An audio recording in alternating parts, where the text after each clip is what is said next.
Number 2. Try number 2. This is Jeff and Danielle with Final Boss Editing. So today we're going to be going over a awesome screenplay by Shmushmush, known by the alias name Lazer Sloth. So off we go. This is the May 7th revision, so a little bit newer, I think, than the first draft we received. So excited to take a look. Alright, we'll just make sure all this fun stuff is in order. Okay, oh hey, Smish. Oh hey. Smish. Yeah, it's good. Sorry about our weird technical issues there. Good to see you, we're excited to dig in. Okay. Exterior Oregon Zoo night. A yellow toy duck sits on the walkway leading up to the front entrance. I would specify, even though you have it in the slugline, I would still clarify the zoo's front entrance, or like a big gate entrance to like a fancy zoo. Just because even though the reader can eventually put those together, it does sound kind of odd having the front entrance and the natural thing is like, oh, what? Well, that's my Jeff go to bed alarm. You have a job. It's overrated. Just kidding. I'm going to disobey my alarm. But yeah, I'll put that in.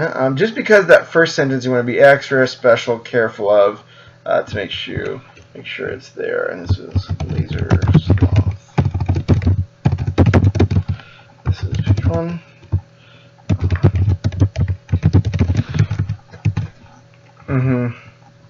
So through from that line. Oh no! Well, yeah, I mean, I think. Yeah, you'll probably hear different things. If it's like the front entrance to the zoo, the one way to kind of get around that, the thing I would think about is give it description and give it character. So, like, is it a wrought iron gate of an ancient zoo? Is it the modern, like, straight lines? Like, so, I agree with your friend that the repetition is kind of odd. But I also think that without it, it seems a bit lacking. So the thing I would try to do is to say, if you do have to repeat yourself, repeat plus. So if you're going to add repetition, add an extra level of character. So what if she just put leading up to the wrought iron gate? That works perfectly. Or to the zoo's wrought iron gate. What if she leaves out zoo? Is that okay? I personally... You would want it there?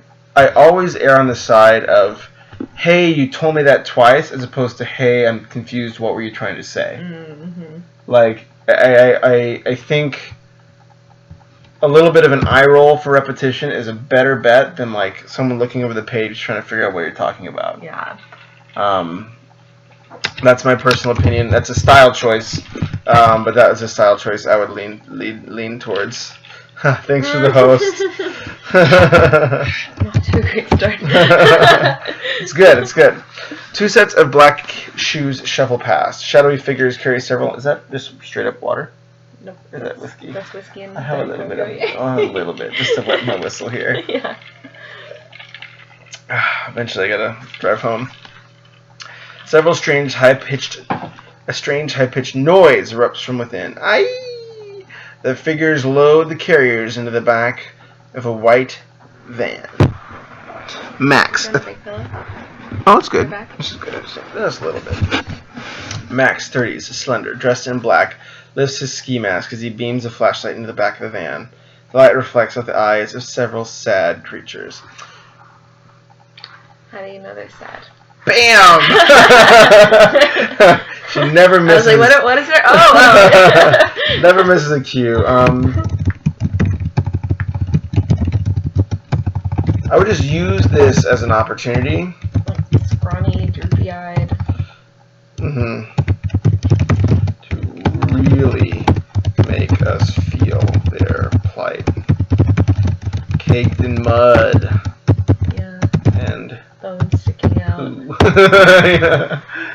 And You're poo. covered in poo. I am covered in poo. It's part of my costume. I knew you'd say that. Fox is like the Lazer Sloth. I actually wasn't even paying attention until you said something, and I was like, "What? Oh, what?" Show don't tell. Ah. But I you was know. paying attention, but not to that. But yeah, so just the reason show don't tell is important is you're missing out on these opportunities to really just add this depth and character. Okay, you want to be Max? Yes. You're off to a better place. Milo, 29, muscular, also dressed in black, sticks his fingers through the bars of a cage. Cute little buggers. The critter chomps on Milo's finger. Ow! Shh. Milo sucks his finger, then notices the stuffed duck. Mr. Ducky! Forget the toy, doofus. Milo hesitates, grabs the duck, and dashes to the van. As the van drives off, we see the back door is ajar! Interior, exterior van, driving later. The van travels down a dark, winding mountain road. Lazer Sloth. Hey, what's up, Cold Front? Hey, CF. It's so dark. Yeah, well, I can turn up my monitor brightness. That always helps. Yeah. Ooh, it's I a have maximum. like a weird room that doesn't have like an overhead light. Yeah. All I have is like a lamp. It's okay. It's This really is hot in my living room. the final boss of the shadows. Make this a little bit smaller You so you really guys can only see need the to like notes. see our faces, right? Yeah, I mean, it's the most important thing, right? Let me just shrink this down just a little bit, and then I'll zoom this out so you guys can see the notes. A little bit better. Yay! I'll zoom in just a smidge more. Oh, that's good. Oh, the back of the van. It is going good. Boss Foxy. The Boss Foxy. Hey, Apex. Hello. Good to see you. We're reviewing actually Smish Smoosh's awesome screenplay, Lazer Sloth. So right now we're in a dark zoo that just started. So you guys came in just in time. So we just started. It's a dark zoo. Two guys are packing up these animals, which we haven't seen yet. We just kind of see that they're in a kind of derelict state. And they're putting them to a van and driving out for the door, banging open in the wake of their departure. Cool. So the van travels down a dark and winding mountain road. Max drives as Milo munches on a sandwich. The boss should be happy. He's gonna love them. You shut off the security cameras in the office, right? Milo stops eating, cheeks stuffed like a hamster. You idiot. The van makes a sudden U-turn as they approach the road sign. Welcome to Happy Valley. Nothing bad happens here. Remind me of movie Rubber? Ooh, I don't know what movie Rubber is. Oh, it's Robin Williams. No, it was Flubber. Never Flubber. mind. I was like, huh? I'm done. Maybe Flubber. Flubber was an awesome movie. I did love that movie. I didn't like it that much. So I think your tone is really solid so far. Yeah. Is on point for children's movie.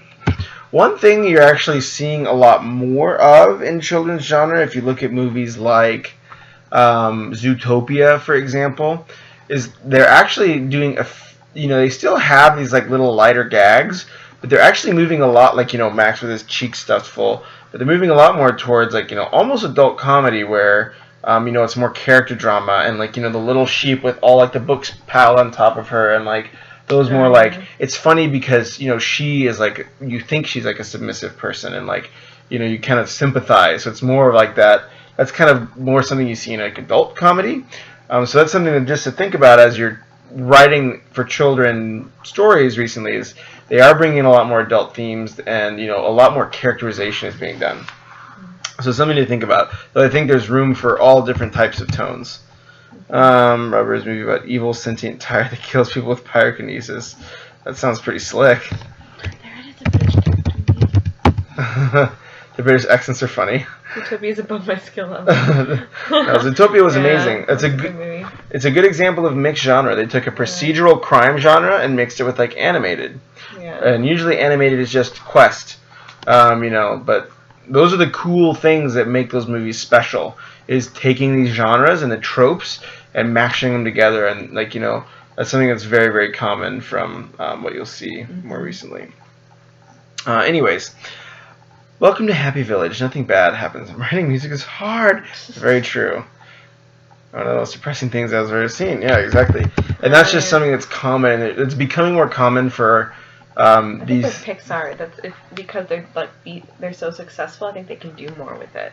I think that's why. Yeah, and they are making that genre more, playing with those adult tones. I agree, and that's totally fine. yeah. There's room for both. Yeah. There's room for both. Just kind of discussion. Spitballing on how the genre for children's is kind of broadening itself a lot more. Anyways, welcome to Happy Valley. Nothing bad happens here. Another good ironic touch point. That's another kind of hammering on the tone. A tomato from Milo's sandwich splats against the windshield. Back of the van. The door to the back of the van swings wide open. What's that? No, just give me a break. No. No. We're not. No. That's a good thing. That's a good thing. Yeah. I think that's nothing bad happens here. I like it. No, I think we were just sort of like. It's just no. It's like I think it's absolutely makes perfect sense to do a tone like this. I actually really like it. I think it's cute. So don't get me wrong. I think we were just talking in general about like how bigger changes in children's stories. Yeah. Not that you should be doing that or anything. And it's just something to think about because when you bring this to a producer and they're like, "Why did you choose this?" as opposed to kind of the more options out there, it's just good to be able to be like, "Well, hey, I really love slapstick comedy. You know, this is kind of what I really want to bring to the table. And I think you do a great job." So it is good. So if you're not, yeah. I like all your writing. Yeah, both of. I wish we could have read more of The Ferret, but I think I was about to die of sleepiness. As usual. As usual, sadly. Back of the van. Okay, the van swings wide open. The cage lurches forward, pushing the cardboard box closer and closer to the edge. The van straightens out in the opposite direction. The box slides out and goes soaring into the air. A high-pitched call erupts from the box. Aye! Exterior, Mount Scott, cliff, forest, continuous. The box tumbles and slides down a hill until it crash lands upon. Oof!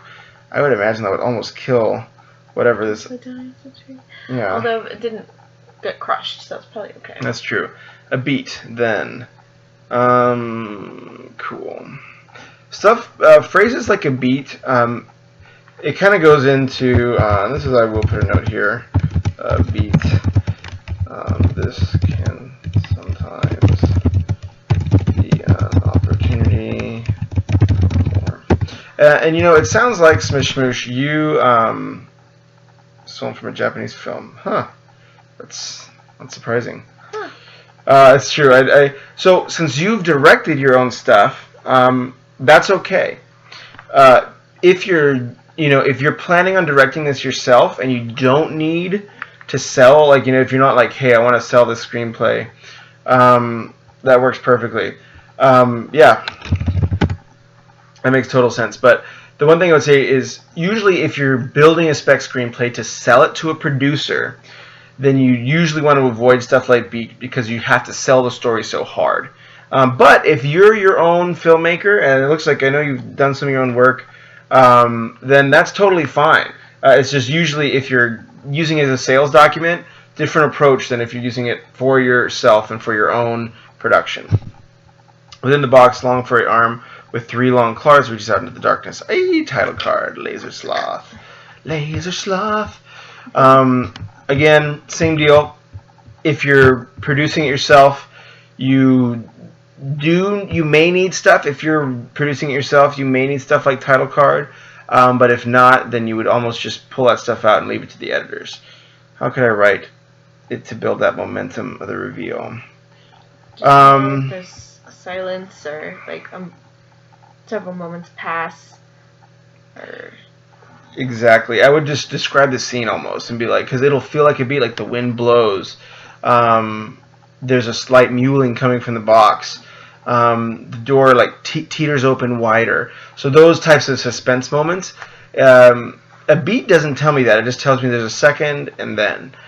So it's easier to build suspense when you do actually take that moment and expand it a little bit. Just because setting the scene will always bring people deeper into the story. From after the box, it's a treat in the arm. Like the wind blowing or like. Mm-hmm. The wind blows, maybe like a bunny runs. Something like, pushes the box and then runs by door behind it. open from within. Like, you know, stuff like that. Yeah. Okay. Other thing is if this is something you want to sell and you're bringing it to producers, at least when I was doing that more regularly and like bringing a lot more of my work out, you wouldn't include stuff like title card or roll credits. Those types of moments are usually owned by the editor. And you say, hey, let the guy in the final edit figure that out. Title card usually not used in specs. Cool. Okay, awesome. But those are just content notes. I think the story is launching well so far. Though, as a reader, what I'm looking for now in the next few pages, so you had your intro, and it was a 2-page intro, which is okay. So now I'm looking for that intro, it's like, okay, now show me the protagonist. So that's kind of where my mind is going next, where it's like, okay, who do I have to care about? And it looks like we get there, because I see Logan Murphy right down here, which is good. So exterior Happy Valley, Oregon morning. Lush green hills and modest houses surround the ominous Mount Scott, an inactive volcano, now home to some of the best dirt bike trails in the Pacific Northwest. The sun is shining and it's a beautiful day. Exterior Murphy house backyard morning. Logan Murphy, 9, wears a brown leather bomber jacket and aviator sunglasses. Nice, cool character. Yeah. So you didn't have to tell me that he's introvert, that he's like a risk taker, right? Yeah. You just described his clothes, and I know he's a risk taker, gutsy kid. So this is a great example of a well done character intro. I want to hang out with him. Yeah, he sounds like an awesome kid. Yeah, bitches. This is the. She's like, I'll show you the protagonist. Yeah. Just wait. Is this sweet? This is the Foss-tastic. She's also an amazing editor. And I'm the Foxy Lady. It's the I forget her handle. I think it's the Foxy Lady 17, I think. 17. Boom. This one. So give her a follow. She does some. She's also a great editor. I haven't done anything. In pharmacy school. And I don't really go on Twitch though. I mean, I go on here, but I don't go on my page. Yeah, she's gonna start streaming Ori and the Blind Forest because she's very good at that. I'm really good at it. Like top speed times. The cold front fox. We're going to name the child after me. The coldest front of foxes. Yeah. Congrats, bro. Go Foxy, yeah. She's also a very, very good editor, and she writes quite a bit as well. So one day I'm sure you will read one of her books in a bestseller list. As he crouches behind the peak of dirt, a small brass propeller dangles from a chain around his neck. A spacious backyard is overgrown with grass and various fruit trees. Row of baby peach trees. Be careful with accidental common words. Great voices. And just great voices. Yeah, also on point. Let's do a quick note. I usually do British accents or Valley Girl accents. Working on my Jewish American princess accent. Jewish American. I'll be using that one in Dungeons and Dragons when we play next week. So when we stream our Dungeons and Dragons game, we will have this VA with Funimation as a voice actor. You'd be a great voice actor. You'd probably love that. With it, yeah. You would have a blast. I'd have to work on my British accent. Indeed. Ready to be okay. Baby peach trees lined up against the fence in pots, ready to be planted in a series of large holes. Perfect playground for a 9-year-old with an over-inactive imagination. Oh, fridge? Oh, frig. Oh, frig. Uh-huh. I'm blind, sorry. It's okay. I think I can zoom it in, maybe. Boop. There we go. Ah, there we go. Yay. Read it. Got big in there. This is with my contacts in. I know. Oh. So the sad thing is I talked to Chase, the new DM, and he doesn't want us to for a different D&D game because we wrapped up the Dresden campaign. We usually stream on the weekends on Saturdays, but he wants to not stream the first few. I think he's trying to figure it out. He's probably a little bit nervous, I would say. Oh. But what's so sad though, because he has this amazing world built, and he's one of the better storytellers really I know. Hard on it. Yeah, so he's a great storyteller, and he's really excited about it. He's just like, I can't wait to just. You guys are gonna get into so many traps, like. So I'm trying to talk him into letting me record it, and then later I'm gonna convince him to let me put it on at least YouTube. Yeah, so we might not see that. I didn't know that. You might not see it at the live stream, but I'm at least gonna ask Chase to let me do the recording because I think it's gonna be phenomenal because he's a brilliant guy. Logan pulls ropes. Okay, yeah. For a military walkie-talkie, so the kids are playing in the peach trees. So then Logan is the main kid. Okay. Speaks into so do you want to be Logan or should I? You be Logan. Sergeant, do you read me? Over! Jake, a boisterous golden retriever, pith helmet strapped around his head, sits anxiously at the base of a dirt pile. A crackling walkie gives Jake the signal. Jake barks as he clambers up the hill toward Logan. It's well done. I'm Jake, yeah. Sarge, we're under attack. Over! Logan pulls a rope, releasing the net of colored plastic balls, like the kind you'd find in a playground ball pit. The hollow ball tumbles down towards the hill towards Jake, who dashes back and forth, chomping down at as many as he can. No, Jake, you're wrecking them! Karen Murphy, 34. Karen Murphy. Yeah. Ooh, Dresden! Murphy. Dude, counting the days for the next Dresden book. TPK or story? What's that? To be continued or story? What's TPK? Total player kill, maybe? Oh. It was sort of a to be continued, right? It was like a mix. It was like the main arc was one, and then one little bad guy got away in the end. Yeah. A little imp. Little Connor. Slides open glass on the back porch of the house. Logan, lunch. At ease, soldiers. Logan out. Beat over and over. I'm hearing. Total party kill. It was a story. It was a story end. Thankfully, you made up that name. You should read the Dresden Files. Oh yeah, she's great. She's like this kind of badass, like chick cop. The first 2 books aren't that great. No, yeah. But after that, they get amazing. There's 15 of them. So if you want something to read, start reading them, and just know that they get better. But was it worth it? Yes. Yes. I remember the second one, I was like, I don't know. That's not. And he was like, no, trust me. And then I was like, okay. And then they started to get really, really good. So. Yeah. Okay, Logan, lunch. At ease, soldiers. Logan out. Oh, yeah, sorry. Logan, lunch. At ease, soldiers. Logan out. Oh, and over. Logan drops the... also, one thing, usually there's a lot of parentheticals. So certain things with parentheticals you can get away with. Oh, Karen's wardrobe. Oh, yeah. White chef's coat smeared with food stains. Very good. Also great use of clothing as well. Slides open the glass door on the back porch of the house. Ooh, yeah. Anybody grab me a glass of agua? Sure. Thanks. I just can't do any more bourbon or I may die. So yeah, I think good intro to Karen Murphy. One thing with parentheticals is usually once you say into the walkie once, one of my props, I agree, but once you say it once, you usually don't have to do it the second time. So then we kind of know, and I think this is okay because he changes to, no, Jake, you're wrecking them. But yeah, I something to keep in mind. I'm usually kind of a bit dodgy about parentheticals, and I try to avoid them in my writing at least. Once you...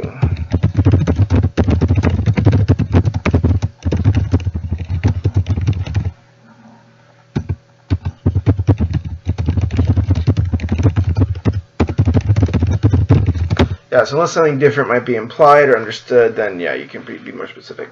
Okay, Karen Murphy, chef's coat smeared with food.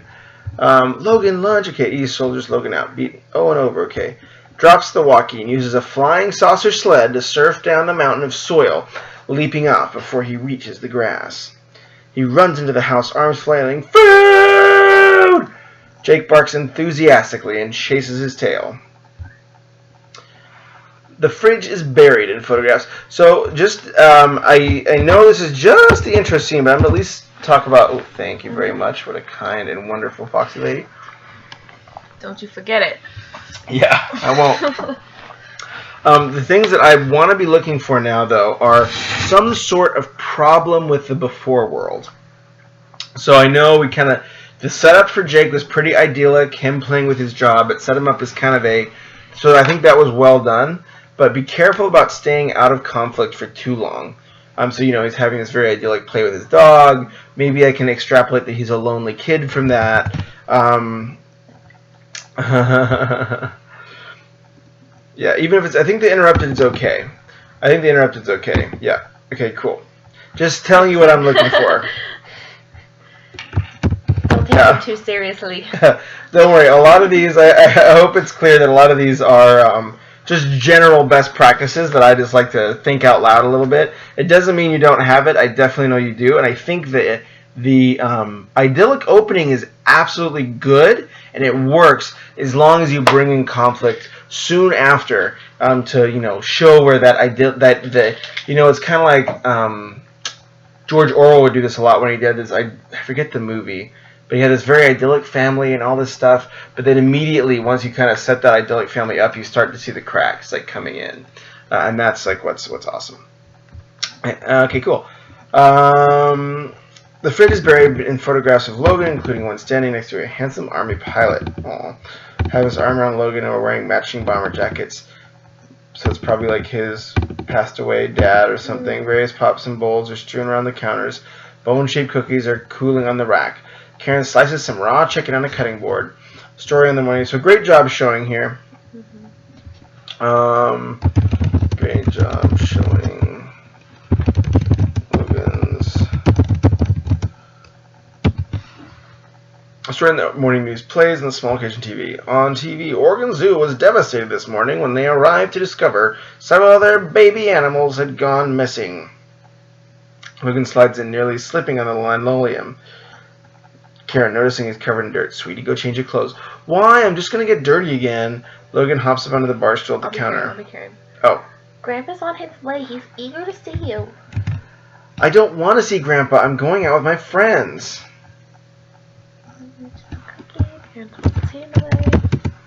Mitts off. That's for Jake. And Grandpa misses you, sweetie. Your friends can wait a few minutes. But perhaps the most heartbreaking news of all, the newest addition to the zoo, at just under 3 months of age, I have to go catch lizards. Karen dumps a sliced chicken into a bowl and stirs in some peaches. Logan scrunches his face in disgust. The lizards aren't going anywhere. That sounds disgusting. I know. So it's funny, so she's a bad... Oh, really? Oh. Maybe that's just me. I mean, like, well, the pork goes well with peaches. Yeah, okay, That's maybe. beside the point. Lizards aren't going anywhere. It's not just any lizard, Mom. It could be like showing that she's not a great cook and she's trying to make ends meet. I don't know.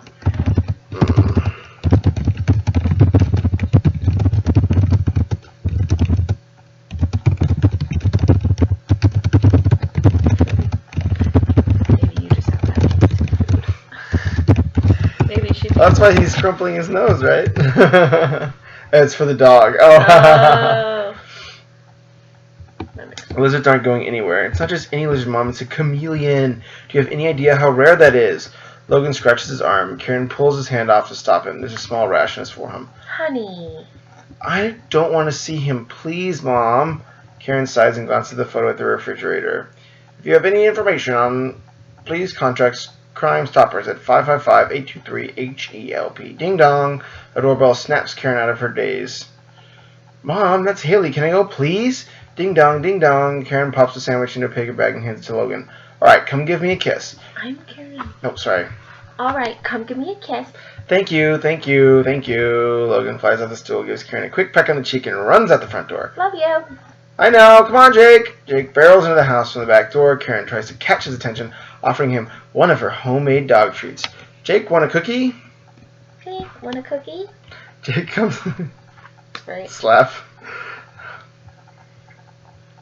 Remove the bone-shaped cookies. Ah, yes. I think I was confused because it seemed like she made the bone-shaped cookies and then the chicken was for them. But yeah, I thought the bone-shaped cookies were for the dog, and then that's a lot the for a dog. chicken. That's a lucky dog. Yeah, That's it's the a kind very of. spoiled dog. If I could have any animal's life, I would want to be like a golden retriever in like an upper middle class white family. Yeah. They have a really good life. It's a very idyllic life. Audiobook. Pretty much. I got you. Now, we were thinking about producing, because I used to do sound design, I know very basic sound design, but I was thinking about producing a radio drama a while back for fun, which I thought about for some time. Anyways, the things I would think about in this scene, so I like the kitchen scene. I think the reason kitchen scenes are really powerful is because they're extremely relatable, and they're a very good way to show, the quintessential kitchen scene in cinema is ordinary people, with the mom being absolutely precise and so cruel and like very grating and biting, and like it shows how broken that family is because they don't have a normal family dinner. It's like this family dinner with this empty chair that's perfectly set for the dead son, and like all these like really like stirring images. So I think this is well done. I think this does capture their family's dynamic, and you do have conflict. Like she's kind of they're bantering about him wanting to do the lizard and having to keep stuff up. Conflict with, whatever his relationship is with his grandpa.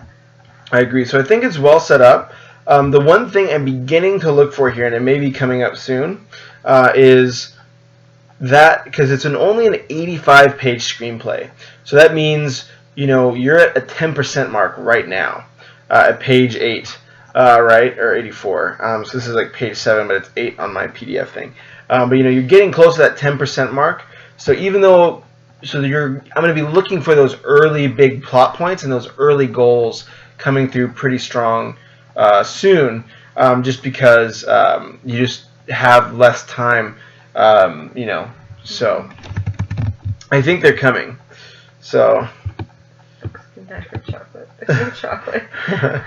Man, Jeff sucks at VO work, stealing all the roles. At least Master Foxy is there to assist. It's true. I want a cookie. Thank you. I appreciate that. Mask can die from chocolate. There's no By chocolate. the way, cold friend, he's reading the Golden Compass, and we really read it a lot today. It's good.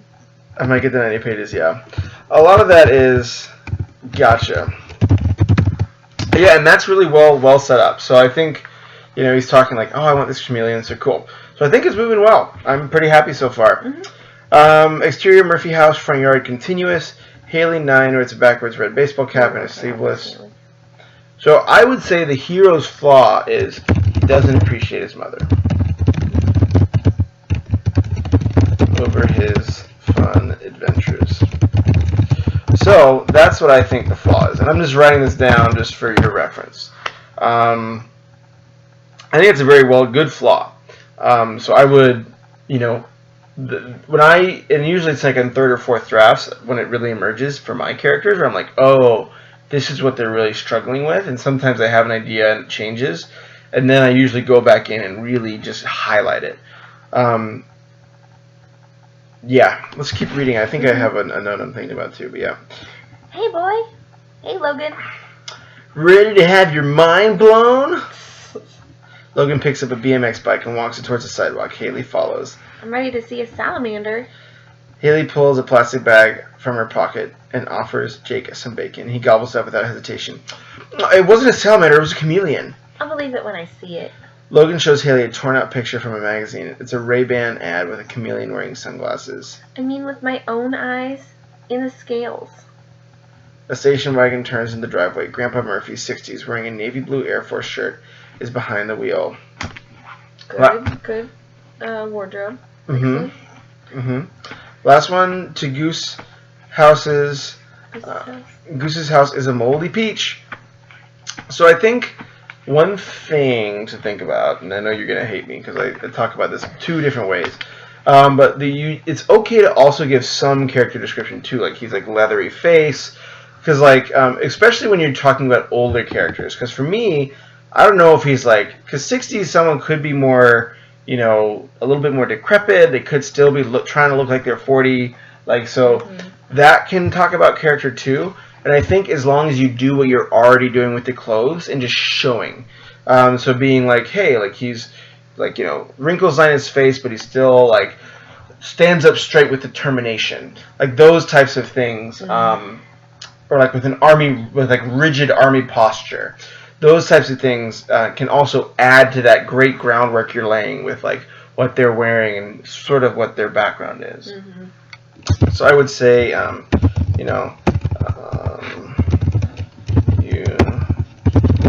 great job with character. Okay, more.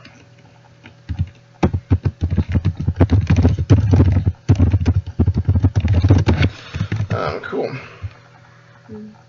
I don't hate you, Jeff. Good advice. Oh, I skipped the end of the last scene. Good spot. Back to the cutting board. Okay, so Jake comes to a sneezing halt, sniffs the tree, sneezes, rejecting offering, and chases after Logan in the hall. Back to the cutting board. Haley 9. Okay. There we go. Okay, cool. Thank you. Good call. We do that a lot. Last one, a goose says, "Houch is a moldy peach." Logan quickly speeds off. Grandpa Murphy exits the car, raises his hand to wave at Logan, but it's too late. "Hi, Mr. Murphy. Bye." Oh. Sorry, Mom. Hi, Mr. Murphy. Bye, Mr. Murphy. Cool. Bye, Haley. Grandpa Murphy waves as the kids ride off, lingering an extra moment to see if Logan turns around. When he doesn't, he heads toward the front door of the house. Aww. So it's another good show of Logan's flaw. Because a great flaw hurts people. A good moral flaw is something that hurts others. Yeah. I think even if that isn't his main flaw in your mind, I think that's what it's coming off as. Yeah. Like, oh, his relationship with his, like, for whatever reason, he, like, doesn't seem to care as much about his family.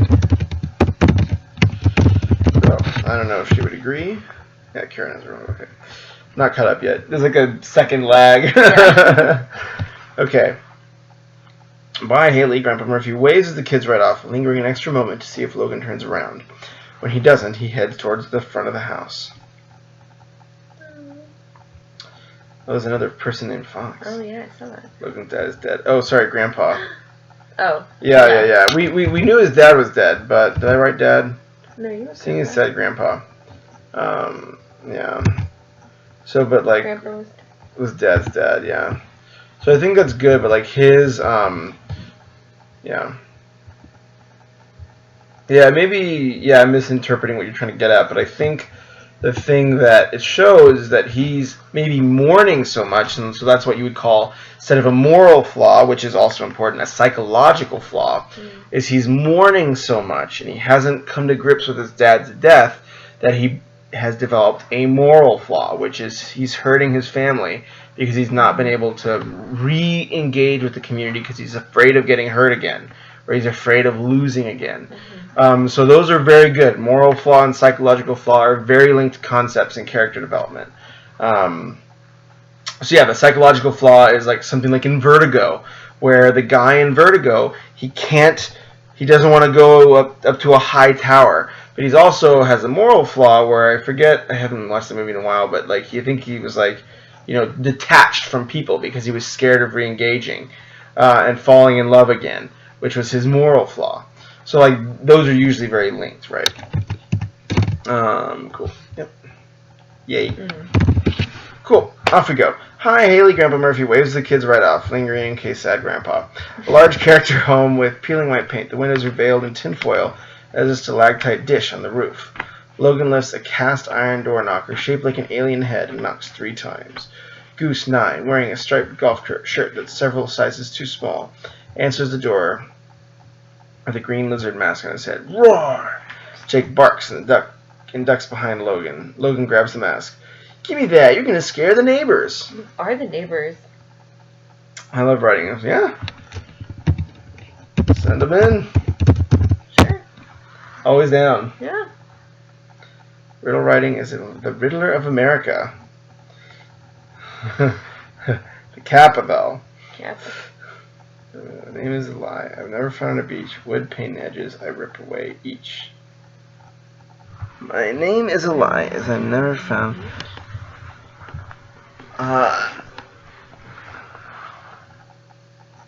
Tide. It's a lie.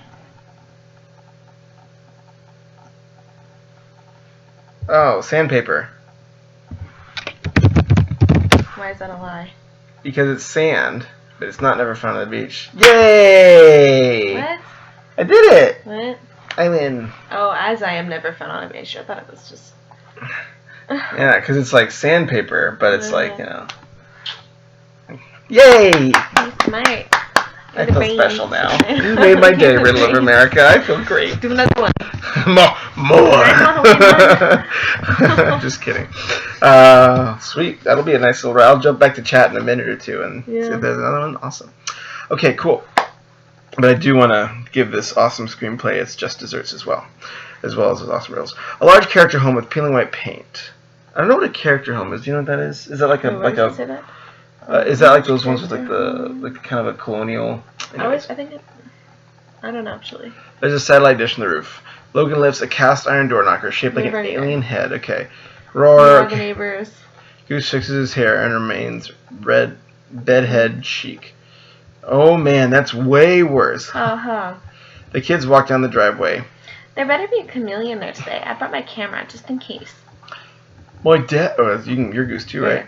My dad says chameleons are aliens in disguise, hiding in plain sight while they observe us. Human cattle. Logan's eyes drift downward at the mentions of Goose's dad. Your dad's weird. No, my mom said it too. Your mom's weird. Oh, your mom's weird. Good friend interaction.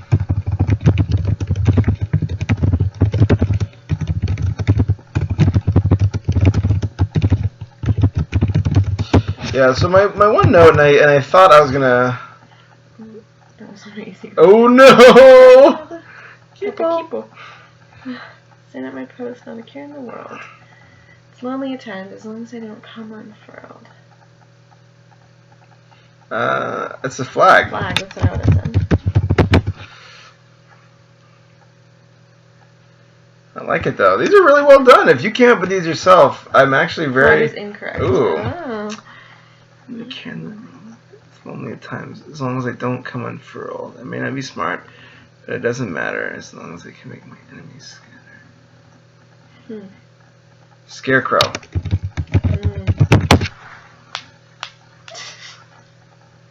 Because it's smart. Yep. Yeah. Boom. Thanks. Nice job, man. These are great. You're really good at riddles. I'm ADD and crazy. Yeah, I'm like, I don't know. What's a post? I'll stand the post. I'm a military man. But, That's all I got. but I digress. Yeah, the one thing I do want to talk about, Smishmoosh, for this screenplay, is one of the things I think I'm feeling a little bit, and you can tell me if you agree, Fox, is I think you have awesome elements. Like you have what you need to really make this story successful, but they seem to have a lot of padding around them. And you telling me this is a first or second draft is kind of, it makes sense. Because you have the great character flaw, but you're showing me the same flaw a few times, right? Like, you show me his odd interaction with his mom because he's struggling with loss. You show me his odd interaction with Grandpa because he's struggling with loss. And now we're seeing that same interaction with his friends, you know, his eyes drifting downward. And one of the things that's common in first drafts is you don't trust the reader. So you're trying to, like, re-hammer a similar point instead of, you know, building forward. So one of the things that's happening, I think, is it's a little bit fatty. So you're using, you know, a lot of like the points you're trying to communicate are kind of couched in other things that are a little bit superfluous. And then the other thing that, you know, I think is kind of happening is you're focusing a lot on the same points at the expense of adding new characterization and new facts in. So those are kind of the two things I would say, at least at this stage, what I'm kind of getting a feel of. A little bit of fat is couching the great character points you're making. You have making them a bit hard to see.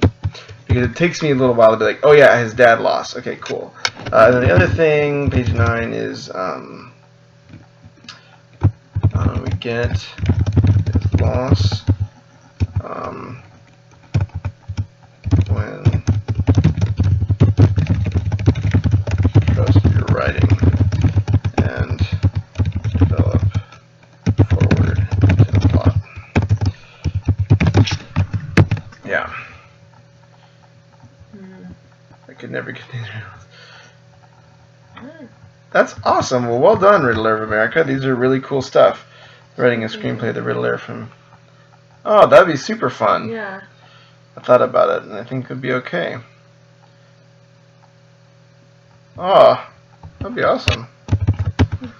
Well, if you write it, we would love to edit it here. But yeah, Smish Smash, I think that...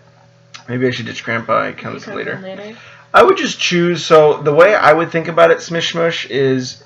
if it was my screenplay, and obviously I have a very aggressive approach, so take mine with a grain of salt, right? But if it was me, the thing I would do is I would have a few people read it, see which interaction they like the best, and then expand it and remove the other two. So then I would say, hey, what has the most drama? What has the most conflict baked in? And then thanks for the follow. Let me see who that was. Riddler, much appreciated. But I would say, hey, which scene has the most conflict? Which scene do people like the most? Or what's like, there's that great post by Script Shadow about the problem of the relationship. What's the relationship problem that's most interesting between mother and son, between grandpa and son? And then how do I kind of combine the other ones into one, and or just make it deeper and smaller? So that would be my approach personally. Though there's a lot of different ways, just like a math problem. There's a lot of different ways to get to the same solution. So explore them. I like to focus more on the opportunities where I'm saying, hey, this may be something you want to struggle with. As far as what to do to fix them, I always say, I'll give my approach, but there are a lot of ways. And choose what works best for the story.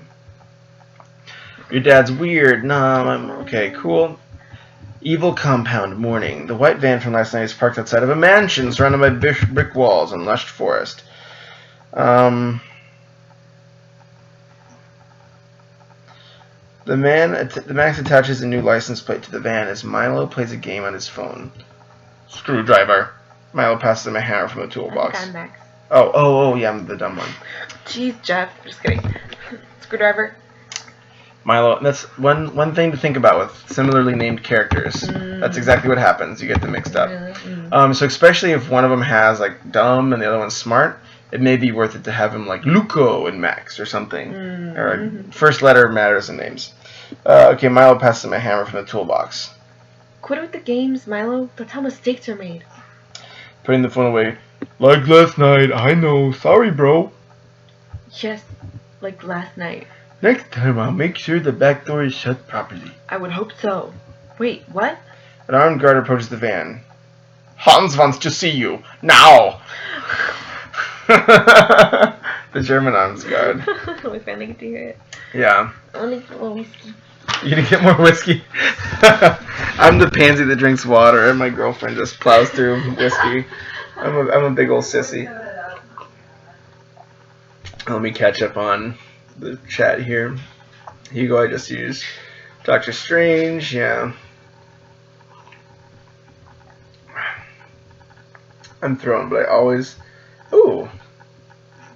I'm thrown, but always on hand. I strike, though I also deflect. Wait for me. I want to help. I want to try and get it. Don't say it. I am... Okay. Okay, well, I'll just read it out loud and figure it out. I'm reading the riddle here. We have a new riddle from the... I know, what is it? I want to try and see if I can get it. So, I am thrown, but am always on hand. I strike, though I also deflect. I am run, but I am never worn on the feet. What am I? I am run, but I never worn on the feet. I am run. Thrown, but always on hand. I strike, though I also deflect. You're hard. I know. Always thrown, always on hand.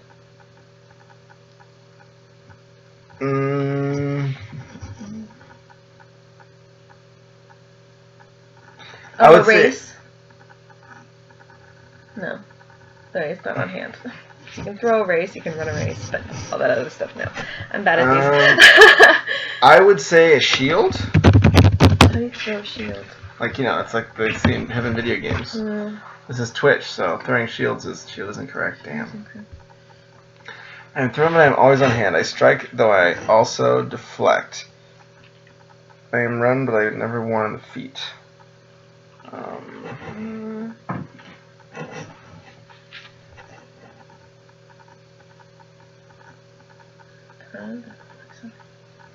Strike, though I also deflect. An assembly line? No. That's bad. Because I'm trying to think of strike, because there has to be something that's like a double entendre. Yeah. So it's like, it's either I run, something run, like I run a race, I run I was thinking for like president. insults, but like throw insults. I don't know. Maybe it's a debate. This riddle is stressing me out. I know. I want to get one, but this is a hard one. It's is written written. correctly. Kappa. Uh, I strike, though I also deflect. I run, but I never want to defeat. What am I?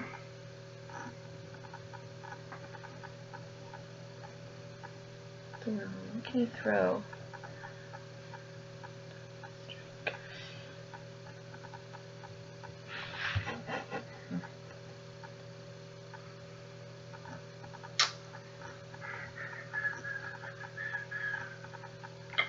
Strike, though I also deflect. Bowling ball. No. Taco.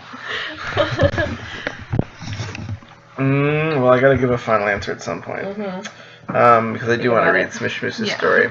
I will do my temporary final answer. Would be where are my feet?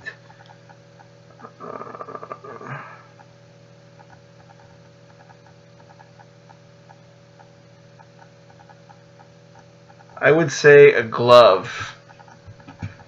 A gauntlet. Throw the gauntlet. Gauntlet. Oh. What? How did you get that? Boom! How the heck did you get Metaphor, baby! How does a gauntlet strike? You strike someone with your gauntlet. Or your glove. That's why I was thinking glove. But then you throw the gauntlet. But I'm always on hand. How does a gauntlet deflect? But it's a armor gauntlet. She's just mad. See? Throw a gauntlet. How do you throw a gauntlet? You run a gauntlet. So you can run a gauntlet. Throw, though. How do you throw a gauntlet? Or throw a gauntlet. Well, yeah, you can throw the gauntlet. It's like a metaphor. See, now I'm going to get in trouble because I figured it out. You mother lover. Oh, don't kill me. I can't take any more riddles or else I'm going to get stabbed. I think you're in league with this guy. I'm in league with this guy. Make yourself look cool. Slap my hand. Yeah, throw the gauntlet as an idiom and it means start to fight. It's just like, maybe it's more commonly used in Texas, my hometown. Like, you throw the gauntlet. I think that's what it is. It's more of a Texas thing, right, guys? Yeah, yeah. Woo! I'm just pumped. Woo! Yes! You stink. Punish me severely. Teach me my lessons. This is a deal breaker. Oh, yeah. And that's how my relationship ended live on Twitch. Enjoy, guys. I was gonna go with bowling ball. Yeah, that makes sense. You run the lane. I like that. You throw the bowling ball, it can strike. Yeah, well, actually, it does make a lot of sense. Bowling ball. I like that. That would be a good riddle. Because you can get a strike with the bowling ball. Anyways. You can also use it to deflect and hold it up and it'll deflect things. That's true. You can run it. You can run a bowling ball. You can run with one, but you won't put it on your Exactly. feet. You won't put that bowling ball on your feet, damn it. Little fork in the road riddle. Ooh. If they don't know it, watch their brain melt. Yikes. Fork in the road. Throw down. Doesn't go. That was Indian, yeah. Viva la Texas. Yeah, indeed. Alright, off we go. I do want to continue helping with the story. Poor Smish Moosh is probably like, come on, guys. Okay. Hans wants to see you. Now! I don't want to jeopardize their relationship. I kid. Okay, Max and Milo. Puts up with a lot worse. The scars. Yeah. The haunting visions of Boss's past flit behind his eyes. The giraffe stares out the window. A long black tongue slips out of its mouth and into its nostril. Hands offa. Hands off. I like that. Hands offa. Gauntlets. Hands off. Wears a white sport coat with a bright red shirt underneath. He shudders and shakes his head. That's just gross, Randy. Hans turns to face Max and Milo, who stand nervously before him. Maybe the neighbors a little lower. Okay, Just less German? Oh, no, I mean, like, just quieter. Just because the neighbors. Oh, neighbors. The windows are open. Those jerks. A study feature, cherried paneled walls. Germans always yell. It's part of the rules. Germans study features cherry paneled walls, a carpet ceiling, and tropical plants. Felt on boys. Thank you, boss. Thank you, boss. Hen bends down and pets a baby llama and chops a handful of grass. Says one teeny tiny problem. What's that? Hans runs a hand through his long silky hair and cracks his neck. There's the Bradypus tortugas. I had to turn down my TV. Thank you. We loaded into the van, but... But what, Max? It grew wings and flew away. Blandy feeds more grass to the llama, more than it can chew. Oh, Oh, no, they don't fly, boss. They just hang from trees, mostly. Max punches Milo in the shoulder. Oh! Oh, wait. Answers. Reach a fork in the road. One direction is heaven and the other is hell. Uh-oh. Let's finish this scene, just so... Okay, We'll read that in a cold second. I don't want to deprive Smish of a good reading. Oh no, they don't fly, boss. They just hang from the trees, mostly. Max punches Milo in the shoulder. Oh, I want answers. We must have just put it in the... We must have just put it in the wrong place. We'll go get it right now. See that you'll do. The llama spits at Hans, covering his face in green saliva. Max and Milo's eyes nearly pop out of their heads with fear. Winston! Winston Engelmeyer, 50s, black tuxedo, appears from behind a leopard print curtain. He speaks with a proper British accent. Yes, sir. Look at my face! Right, sir. Winston produces a handkerchief from the pocket. So good dialogue. That's the right way to intro a character. So I would say, I think this is page 11. Good dialogue with Winston. And Yeah, it's cute. Hans. cute setup of the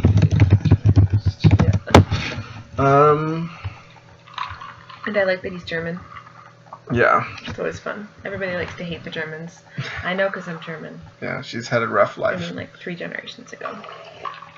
Winston produces a handkerchief from his pocket and cleans Hans's face as if he were a child. Get me that hairy pillow, or you'll be the ones hanging from trees. Max and Milo. You like my German accent? I like that line. Yeah. Be the ones hanging from trees. Max and Milo scramble out of the room. Randy the giraffe is still going to town on his nostril. Okay.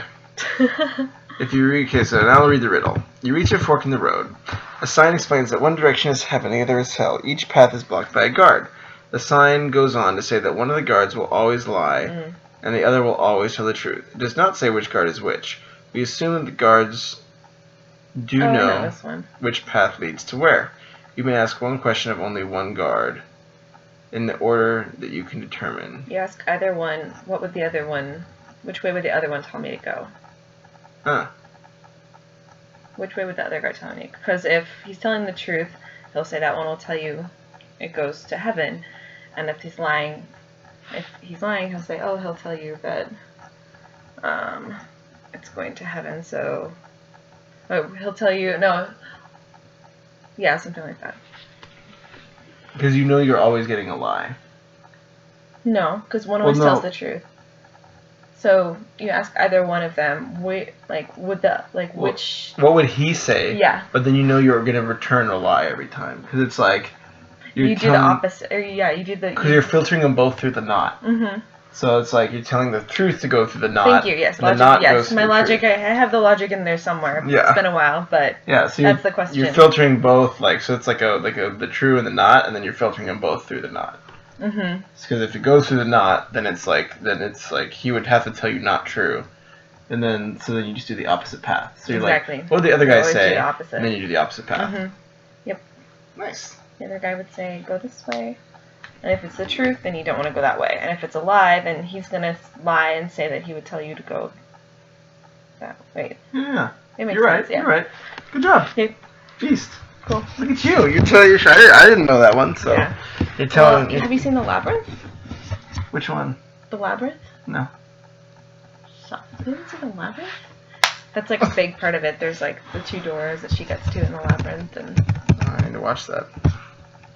Okay, cool. Anyways.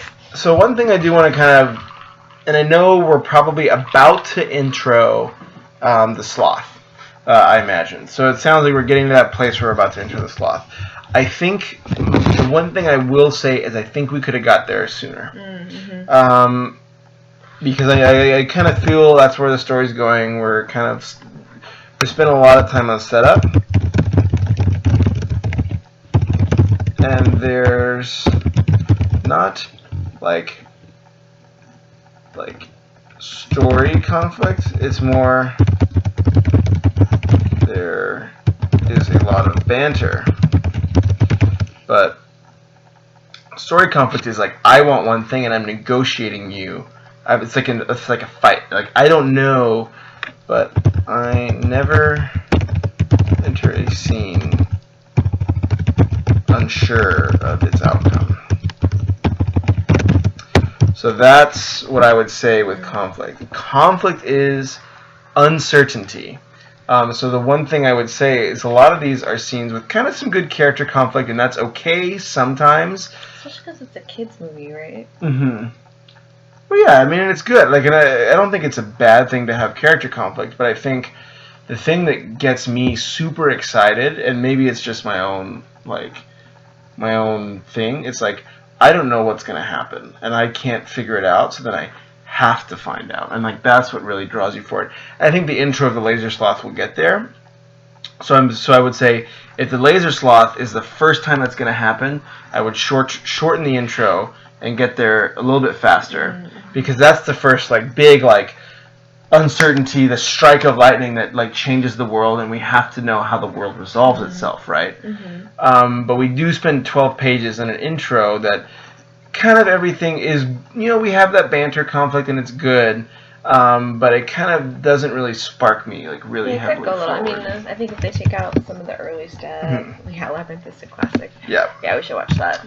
well, we can read the screenplay. It's not as good. You have to, because it's like you have David to watch Bowie and like really? Okay. Jim Henson, Muppets. It's like 80s, Oh, what? very Okay. 80s. But it's good. Okay, I'll have to watch it classic, then. It's on Netflix. I remember seeing it and being like, what is that? Yeah, it was good. I fear that. I mean, it's 80s for sure, but... Well, 80s is what it's all about. Yeah. That's how you got the Rocky Horror Picture rip Show. David Bowie. Yeah, I know. It's been blowing up the internet. Sure. Send us the link and I'll put it on the bottom. Format children's movie that's been blowing up on the internet? Yeah. Yeah, I'd love to watch it. Yeah. Shoot over the link. I'm such a noob with all these interwebs. Well, does everybody know about Dubai Was Lit? Because that's... Dubai was lit! Dubai Was Lit! That video is changing my life. True, it does. Billions of strippers, man! Sunshine reflects off the water. Ducks quack. Sweet. I'll copy that. Copy the link. I'll just put it down here for later. Just don't let me forget if I start ADDing out. And I'm like, I'm tired. I'll be like, don't forget. Gotta review that first. A brown lizard scurries over a log. I want to try to get at least maybe like 20 pages into this guy. A brown lizard scurries over the log. See anything? Logan picks up a rock and peels underneath. Negative. Haley spreads a patch of grass. Did you guys know that lizards can make their tails come off? Yeah, right. Probably because they're cousins with alien life forms. So that's actually an interesting moment, because that's something that I would see reversed. Logan, because of his character, I would imagine he's very well versed in what lizards can and can't do. So that's actually something that jars me, is like that's not what he would do, because that sounds like Logan would know about lizard tails. Okay. Goose looks under a log. A massive wood bugs scatter. Yuck! They have no eyelids, and they have no eyelids. If it's a chameleon, we're never gonna find it, you guys. She's animal obsessed. Yeah. Oh, I see. She's like the Hermione. So then, I see. Maybe not, but... So then, why was she so reluctant to see the chameleon? Or maybe she was just doubtful. She just doubted that there was She just doubted him. Okay. That's Safari Best, Jeff. Okay, got it. True. Well, okay, that makes sense then. That makes sense. Okay, cool. It's a chameleon. We're never just, that's one of the reasons I write down my live notes, just so you know where my read has hiccups. Maybe, someone who has is more astute will know, and why I brought bacon for Jake and the dog reading it before Logan. Ah, I see. Cool. Makes sense. That may be a bit symptomatic of one of the things that I think may be a little bit of an issue with the opening is there's a little bit of fat. So some of those important details, I'm not sure which details matter. So I would, as you sharpen up that intro, and this is just what happens in first drafts. So yeah, exactly. So unless I know every detail is important, I'm more likely to skim. So that's completely okay. Good for me to know. But that may be something that, as you tighten up the beginning, those things will rise to the top and they'll be more clear. So that is maybe a first draft or an early draft challenge. So I don't think it's a bad thing. That's just good, good to know. I didn't catch that either. Don't give up, Adventure Boy. Okay. Would never give up. Adventure Boy tried to find a chameleon in a bunch of bushes, Logan. Jake barks from beyond the pines. Jake? Jake, Goose, and Logan push their way into the bushes. Branches whack them in the face. Behind the bushes, Jake is sniffing at a cardboard box under a tree. He whines cautiously. He found something. Oh. Oh, it's you. Yeah, but excuse me, don't steal my lines. Just kidding. He found something. Maybe it's a treasure. Alien emerges from the thicket. What is it, guys? Probably just garbage. Logan takes a puff from his inhaler. Look, One means garbage and the other means trash. That doesn't make sense. Logan slowly lifts the cardboard to reveal A baby sloth. Ooh. That's adorable. Have you seen baby sloths? No, I They haven't. take them and they wash them. There's like videos online. Oh. And they like hang them to dry. They literally just hang them on And like a then you just line. dry off. And they just so cute. Alright, I gotta watch that. Oh, thanks for subscribing. I think someone just subscribed to the final boss. Wix is telling me. Go to your website. Oh, nice. Well, if that was someone watching, thanks for subscribing on the website. Yes, thank you. It's so cool. What is that Yeah, video? that's really cute. I have to watch the I'm baby just like- sloth. Not like this. Oh. It looks like it's a teddy bear crossed with a monkey. Large brown eyes, flat nose. Great. See, this is an awesome character description. So I think, I want to see it. baby sloth fig. Right? That's what a baby sloth looks like. I want 1,000 of them in a pool that I can just swim around. Just want to Someone swim, wants the video swim where in they a pool. Hang them out to Swim in a dry. pool of baby sloths, please. Give me this. Give me this gift. Yeah.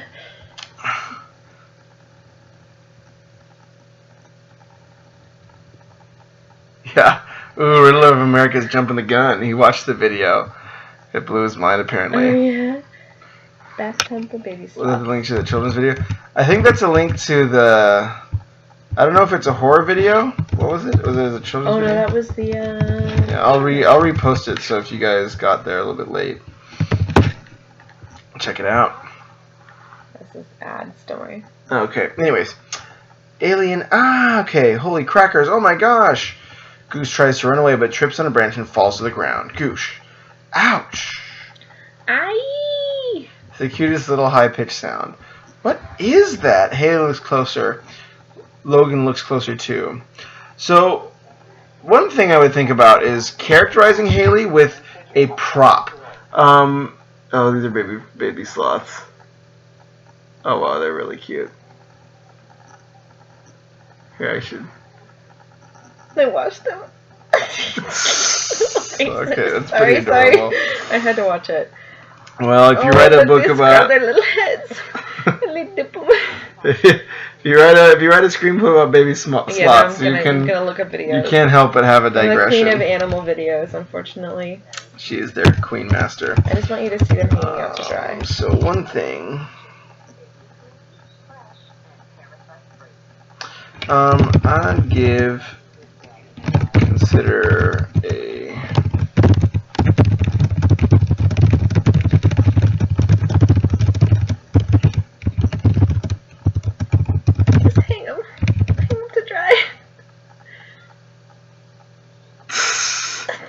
That's pretty adorable. Okay, anyways. Mind. It's been fun. But yeah, so one thing I would think about, and I wrote this in the comments while we were maybe slothing, is I would consider giving a character a prop. You already kind of established that Foxy the Sloth hangs in the story too. Yay!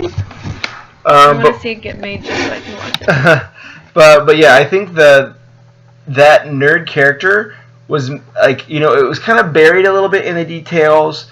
At least I didn't pick it up on the first read. Maybe that would happen for somebody else. But props are really powerful. You know, when you think about the Goonies, which is the classic like slapstick, you know, it's this to a T, right? Slapstick, a little bit of magic, stuff like that. Or at least in this thematic genre.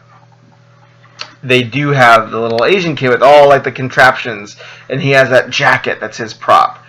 So I think I know you mentioned her vest, but I would, you know, have it filled with books and have it filled with facts. Oh, filled with facts. Not like super quiet, but you know, just. Yeah. Goonies was godly. Whenever my upstairs neighbors have been really loud recently, and so I'm like more aware of like the fact that I could hear. I was hearing them do it a couple times the other morning, made me realize how thin the walls were. So. Okay, well, I'll be extra nice. What Just is talk normal. that? Here. But I like Just talk normal, okay? I'm a freak. Like a friggin' normal person. Okay. I'm a freak. Haley looks closer. Logan looks closer too. And here. But I like Just talk normal, okay? I'm a freak. Like a friggin' normal person. Okay. I'm a freak. Haley looks closer. Logan looks closer too.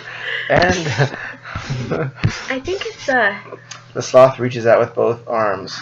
Flips the book. Sloth? Haley picks up the cloth as it wraps his long arms around her. Careful. Careful. Goose hides behind Logan for safety. How did a sloth get out here? I don't know, but we might have to take it. But we have to take it to the SPCA. It might be hurt. Jake sniffs the sloth. He whimpers and licks its face. Oh, what if it's an alien, you guys? The UFO probably crashed nearby. I think we should just leave it here. It's not an alien. So there's a few things I would think about. One, and this is just kind of occurring to me now as I'm trying to keep track of everybody, there are a lot of characters. And I think it's okay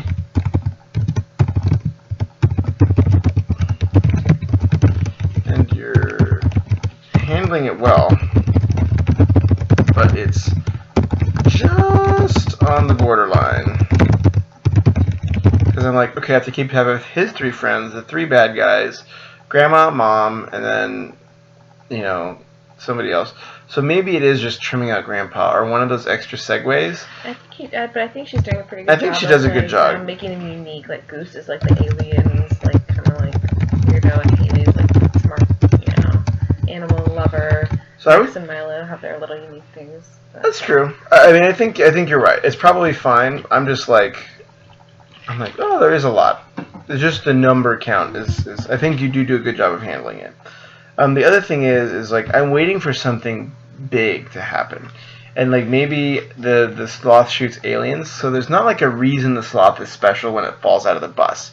These could just be normal people hijacking animals and being scoundrels.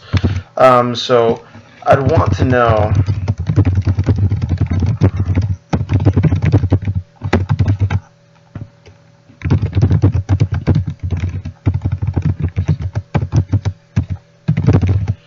And that would be something like the German guy's like, it's a magical laser sloth. Why did you lose it?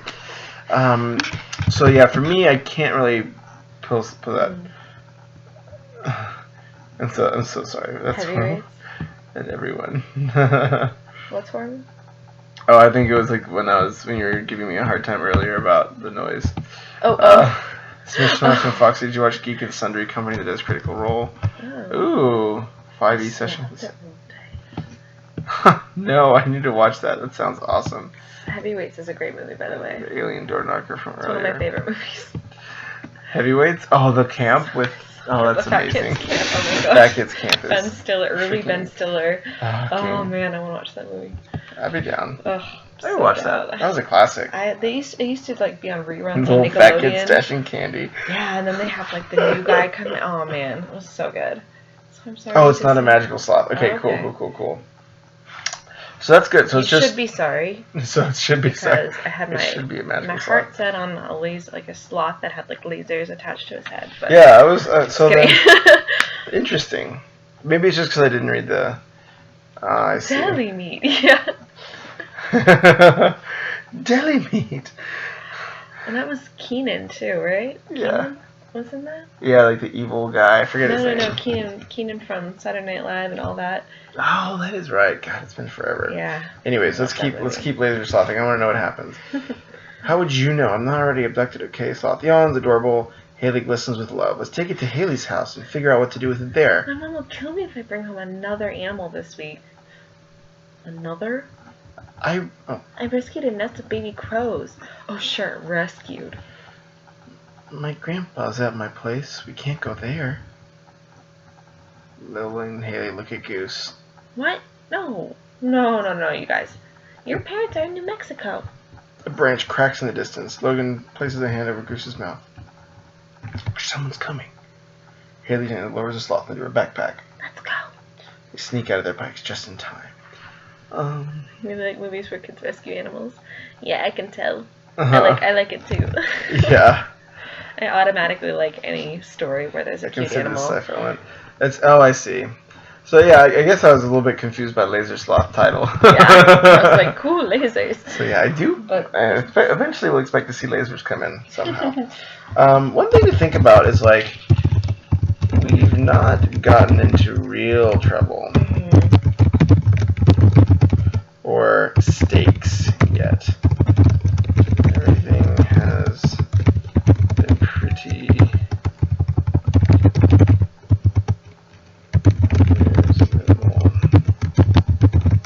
So there's nothing at risk, or there's nothing like, oh my god, it may just happen. So you kind of, I think it feels a little bit. You are Haley, yeah. I am Haley. Got real like we're kids. Real quiet. Oh, I made it Haley. taper down. Cold. Yeah. We have a house full of moderators. This is your chance to destroy. Yeah, give him a chance. We'll give him a chance. If 10 go down, Mark is nice. Maybe he's just warning us for somebody. It's okay to be weird. But any of the moderators, you can crack down if your heart desires. I'm leaving this one to you. Me? To the moderators. Oh, okay. Yeah, moderators. Do what you will. Do what you will. Seems like Gary left, but you can ban if you. I meant it in a clean way. The dude in bed with her. Ooh, moderated. Oh. In a clean way? Ooh, and then the crackdown happened. Yeah. That's true. What did he say? Oh, he said, I think that I was typing on a computer while I was in bed with a cute girl. Oh. But still, moderated. Yay, well done. That's Anyways, why we give you swords. That's why you got the sword, guys. I'm not there. Well done. The white van is parked next to the town sign. Max carefully drives. It's just so funny. Yeah. Max carefully just... You guys have the power. Yeah. Max carefully... I just can... Smitten them. Accidents. Well done. The hand of cold. The judge... The cold hand of... Cold front hand. Sentence swings the sword. Like Game of Thrones, Ned Stark. Oh, yeah. The man that swings the sentence, that gives the sentence, gives the sword. Oh, yeah. Anyways, white van parked next to a town sign. I do want to get far in her screenplay as I can. It's late, so I may have to turn in soon. I'm ADD as well. You sure this is a spot? Got a better idea? No. Hey, I think this is I see. Milo trips and tumbles on the cliff. Whoa, watch out for that tree, Daddy. Milo falls and passes out. Exterior bike trailer. Kids, bike path. Haley wears a sloth back on her chest. Sloth pops its head out. Eyes goes wide. So I know. It's the cute people like this. You got me. So I think you do a great job having the cute animal moments. I think the one thing that's beginning to be a little bit concerning here is I do want to see risk. Think about the Goonies. They're walking into this. I would encourage you to watch the Goonies. It's a cute movie, Jeff. That's true. It's true, but I agree, and I think that's very okay. But I think I would just watch like this genre a lot and think about the beat moments, and that's actually kind of weird when you think about Up, which is a really cute movie. Obviously Pixar. Okay.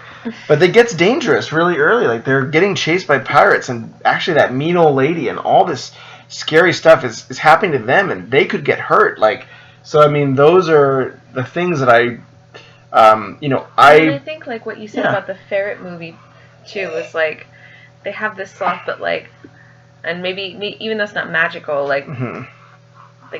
they didn't earn it. Like Yeah. it just came to them, right? I remember you saying that, and that was like a magic ferret, so maybe that was like different. But at this And point, then- it's just like, oh, cool, we found a sloth, want a hint. and it's already been what 17 pages. Yeah. So I do want a hint of how it will change them. So you do a good job of setting up his character flaw, but just something like and maybe it's okay if that's not there. That's not necessary, and that's why I want to start reading fast because I'm looking for the big plot moment. I'm looking for your Act 1 break, and this is a short screenplay, so it's probably got to happen by page 20. You're 90 pages, maybe page 30, but that's in the way the industry works now, it's much more accelerated. So I'm looking for that in page 20, which is why I'm just kind of cranking, even though I'm probably got to go to bed soon.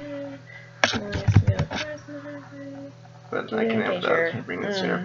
I would point you towards that Smish Smoosh. Just a little bit.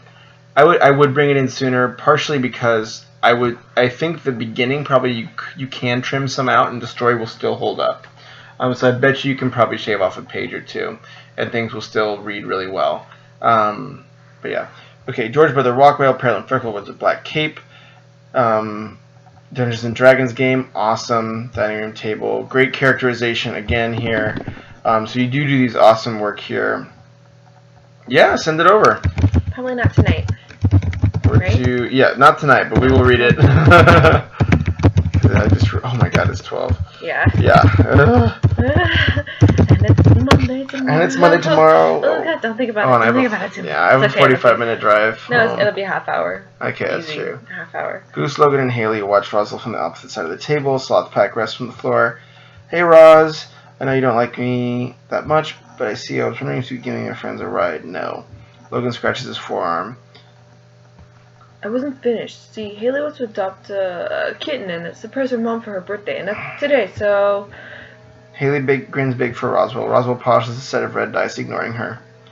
Take the bus, worm. We can't because the bus doesn't allow animals. Yeah, that's it. Also, great work on dialogue. I will say that. Your dialogue is much stronger than most of the stuff I read. So, strong. Yeah, your characters and dialogue are good. I think, I would, yeah. Yeah, I'll talk about this towards the end. I'm trying to think about the way to kind of bring it together. I will. I cross my heart. I want to get to page 20 because I do want to see if we get that first act kicker. We can't because... Keep going. Yeah. Only people allowed on my chariot are me and my lady. Roswell twirls his cape, points his sword at Goose. Kids hurry out of the room. A hand swipes a set of keys from the shelf. Sloth is strapped to the child's car in the back seat. Why does your brother have a kiddie seat? So what are they trying to do with the sloth? So I don't really know what their goal is with the sloth. Let's see. Because they were going to take it to the zoo, but then they were like, no. They thought they were going to take it to the Goose's sloth house. Well, they were going to take it to Goose, but they were going to help with going to like Goose's house, right? If I bring back... Goose, no, you guys' parents in New Mexico. Someone's coming. They sneak their bikes out. Mm-hmm.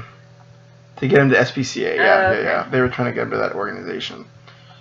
I would underline that a little bit. SPCA is a one-line mention.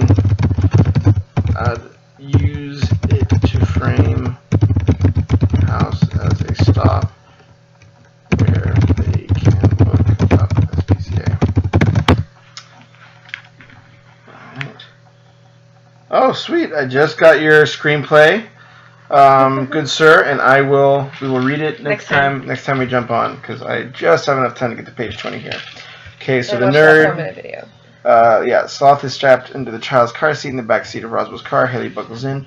Why does your brother have a kiddie seat? It's for his red dragon. Click. Okay. Logan is in the driver's seat. We should give him a name. He's already named. It's P.T. Lee. Oh, P.T. Lee.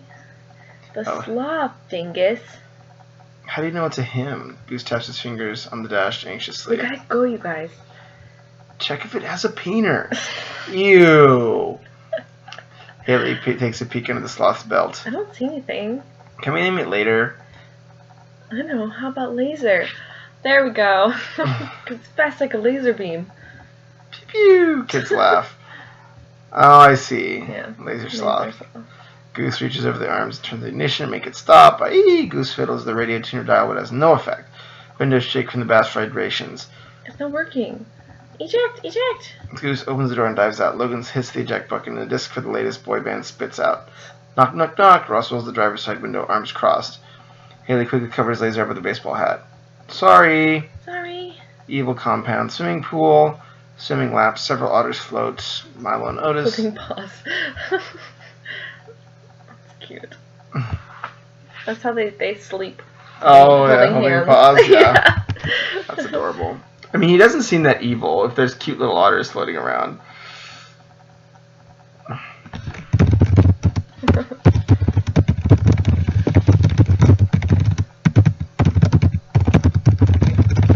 Yeah.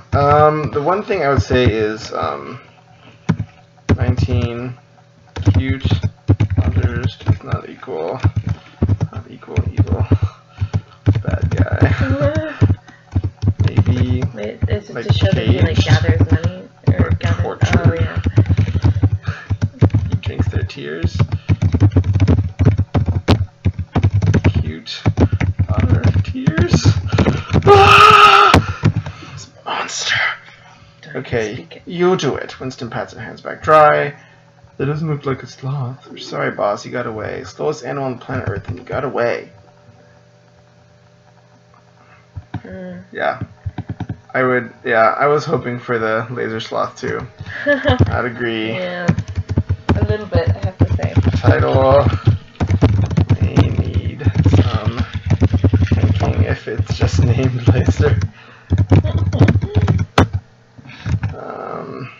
Hey, thanks for the host. I hate to do this, but we may finish soon. But we'll crank on here. Yeah. Cool. Listen up, you two, every day. I think it's a cool title. It is. I know it's a cool title. It is. It hooked us, but unfortunately you have to deliver, or at least not deliver, but you have to, you know, if it's a Lazer Sloth, I imagine a sloth that like shoots laser beams. It's like, and like eats children instead of befriends them. Yeah. I'm just kidding. Ooh, the Imgur has to be funny. That sounds pretty awesome. That's what I was thinking too, actually. Yeah. Sloth shooting lasers from its eyes. That path, the sloth loses value. You have to do your German accent. Okay, literally the slowest animal planet, blah, blah, blah, blah. Chip in Sergeant Spec's hands, shoos him off. Listen up, you two. Every day that passes, that sloth loses value. I understand. I lose patience. Understand? Yes, boss. Somebody must have found it. Finds them and take Roscoe. He's past his expiration date. Who's Get into the Roscoe? house. Roscoe looks worried. Who's Roscoe? He's like one of the animals, I think. See that. Do not disturb. So it's kind of a very vague but very unthreatening. So like these guys are really dumb, so I know they pose no threat to the kids. The bad guys are dumb, so I don't see them as too scary.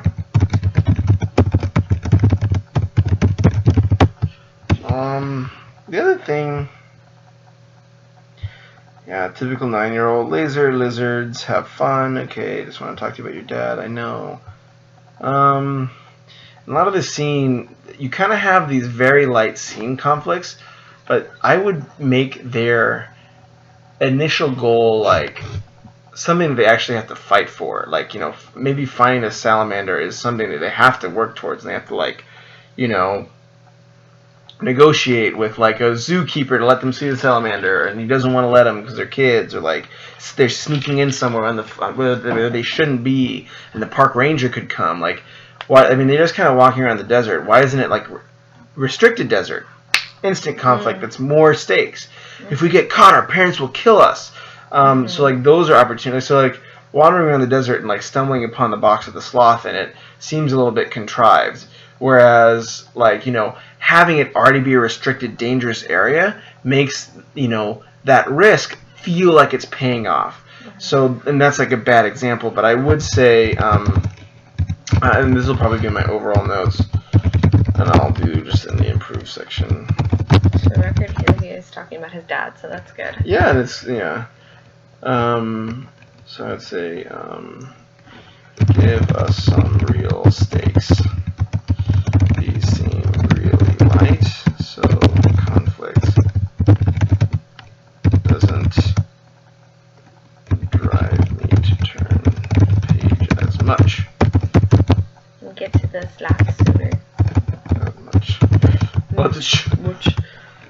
We'll get to the sloth sooner. Yeah, I would say intro seems a little heavy. Trimming probably get you to the sloth sooner. One thing is trespassing is a good idea. I don't know if he draws that picture. The chimp pursuing with action lines. I know. Shame on me. I just want. I have to drive home. I have work early. It's a sad thing. I do want to get your overall What though. did she say though? It's only likes baby animals and discards them when they lose their cute factor. Aww, he's so evil. Oh, that's why because he says discarded he's- Roscoe. Yeah, yeah. because he was like grown up or whatever. Okay, Yeah, let me think. The intro seems heavy. Trimming can probably help. The other thing I would think about is, oh god, I had a thought a second ago. Let's talk about your good stuff first.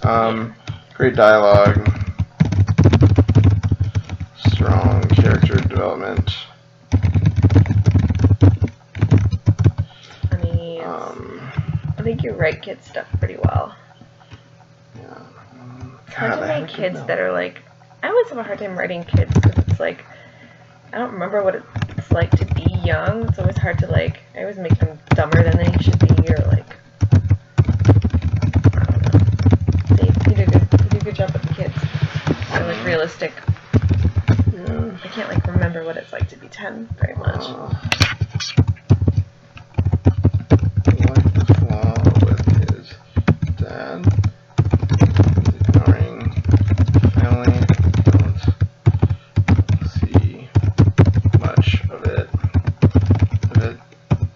Influencing interactions with friends.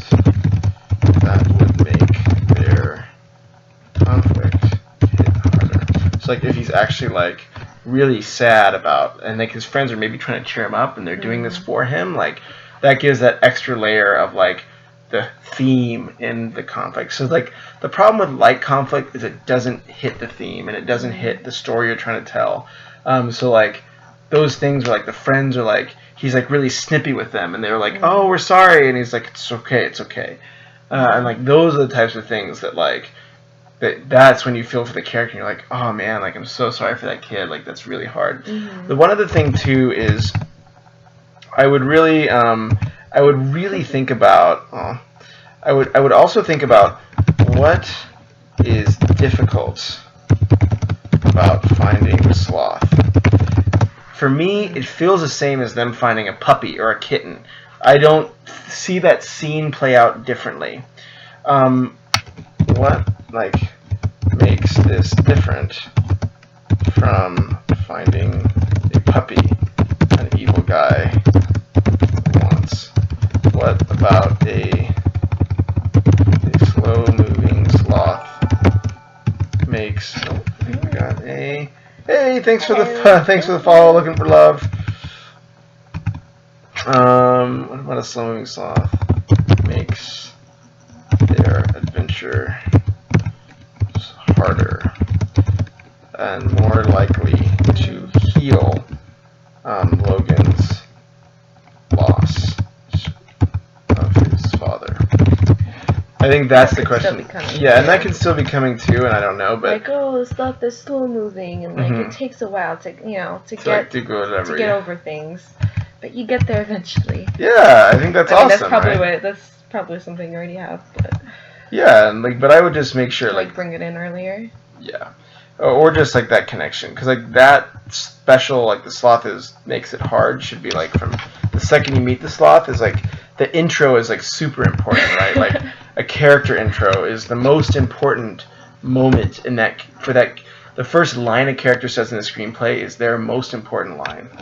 Okay, we're gonna watch Oh, I think I've watched this before. Uh, It's really good though. I'll put it on. It's the phenomenal. 4-minute thing. Yeah. We're gonna watch the 4-minute video quite quickly Window capture. to get this man home. Yeah, sorry, I didn't use. All right. And then I'm off to bed. Shame on me for staying up this late. Alright. Scroll it up a little bit so I can still see the comments. Bam. Alright, off we go. This is really good.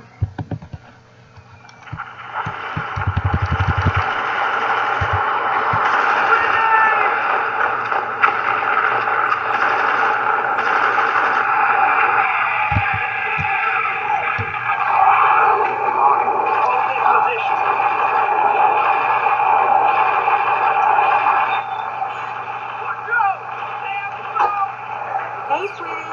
Sorry I got home so late. But it's something I have to work. It's such a beautiful day outside. You should get some sunshine. It actually pertains to the story that she's telling. Why don't you stop playing and open the present I got for you? This is them kind of handling a similar thing. Hello? Oh, yes, sir. I don't know why you didn't get the papers. I put them on your desk forever. Okay. Whoa! Cool!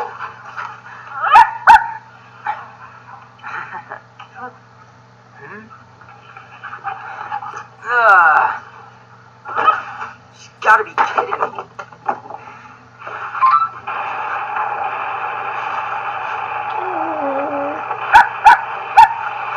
Get lost.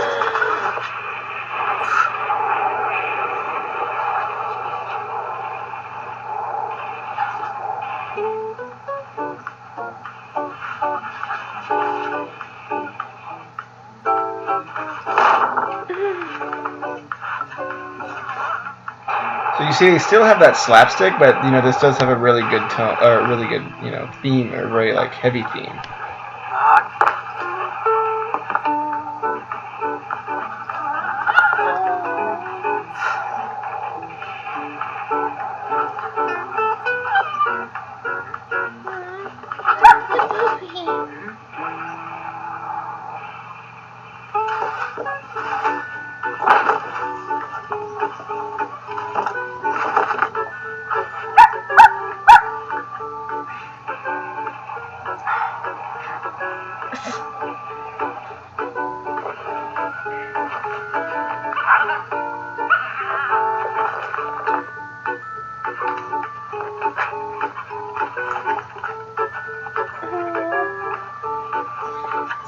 This is gonna destroy the fox.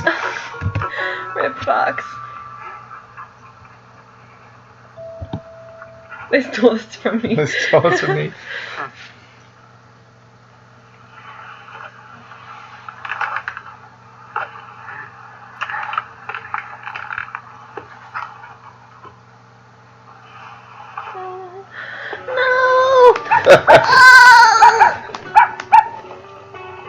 Oh yeah! All the feels. All the feels. I know.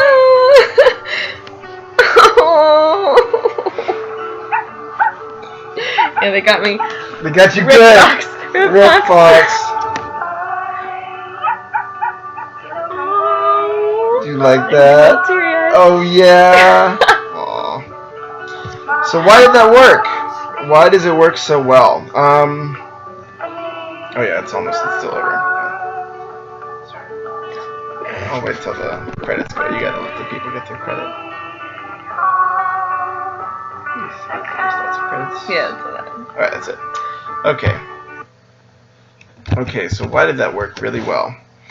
I mean, I think the reason that works really well is because one, and that goes back to that second bullet point we were talking about, right? Which is the creature that comes into the person's life has to meet their need. and their moral need. So the kid in that story, and it's a well-told story, is tuned out of life. He's not getting out in the world. He has a psychological need of, he's shut down. He just wants to play games. And the reason that dog is special is because, you know, it heals that psychological need because it has the same problem. And you have to say, I don't think a dog with 4 legs would have healed his problem, right?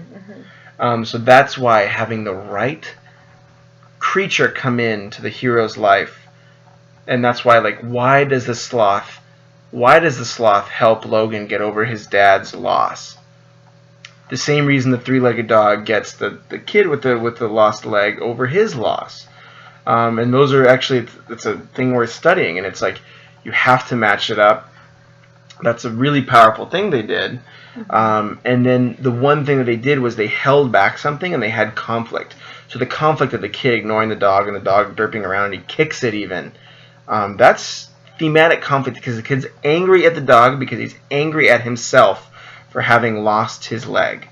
And he's mad and he's angry at the world. And that's the moral conflict because he's hurting the dog because he's so angry at what happened to him.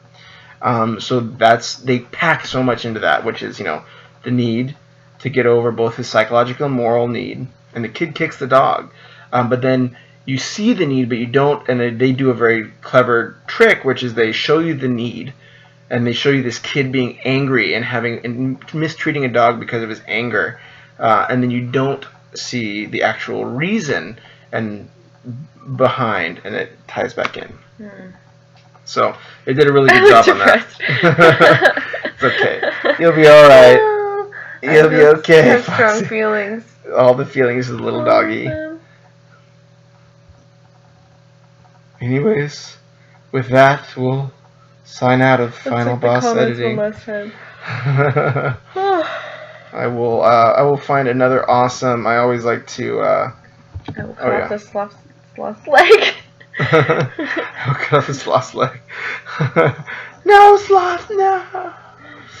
Devastating. Gets so happy. Yeah, it's very well done. What a twist. Yeah, it's very well done stuff. Well, I'm glad we could help. Always happy to. And I will find, I want to find another good little writing Twitch because it's always good to support people who are struggling through the process of writing because it's a journey indeed. We'll do Tread 26. He seems like he's cranking on something. Cool. So yeah, don't know this guy, so maybe he's writing something really weird, but who knows? It's just a random chance. YOLO. So YOLO. Anyways, y'all, take care. It was fun hanging out, and have a great week. Peace.